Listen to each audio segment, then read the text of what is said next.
আজকের ম্যাচটা মোস্তাফিজুর রহমানের জন্য একেবারে দুঃস্বপ্নের মতোই মনে থাকবে। যত দ্রুত সম্ভব তিনি এই ম্যাচটার কথা ভুলে যেতে চাইবে। আইএল টি-20তে আজকে মোস্তাফিজুর রহমান ছিলেন প্রচুর খরুচে। দুবাই ক্যাপিটালসের যে আস্থাভাজন মোস্তাফিজুর রহমান, উইকেট টিকার হিসেবে যিনি পরিচিত, সেই মোস্তাফিজুর রহমান আজকে 4 ওভারে খরচ করেছে 47। যদিও গুরুত্বপূর্ণ সময় জেসন হোল্ডারকে ফিরিয়ে দলের একটু চাপটা কমিয়েছে, তবে ম্যাচের এক প্রান্তে আগলে রাখা আন্দ্রে রাসেল যেন আগের ভয়ানক রূপে ফিরে এসেছে। সেই পুরনো দানবীয় আন্দ্রে রাসেলকে দেখলো আজকে আইএল টি-20। 33 বলে করেছেন 53।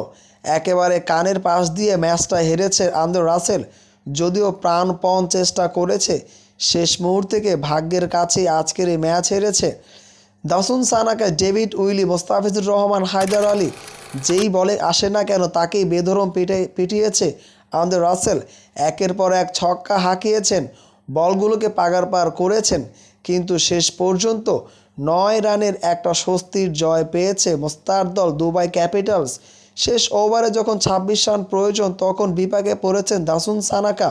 কাকে বোলিংয়ে আনবেন সে নিয়েই পড়েছে মহা দুশ্চিন্তায়, কারণ তিনি এর আগেই সকল পেস বোলারদের যেই কোঠা ছিল তা শেষ করেছে।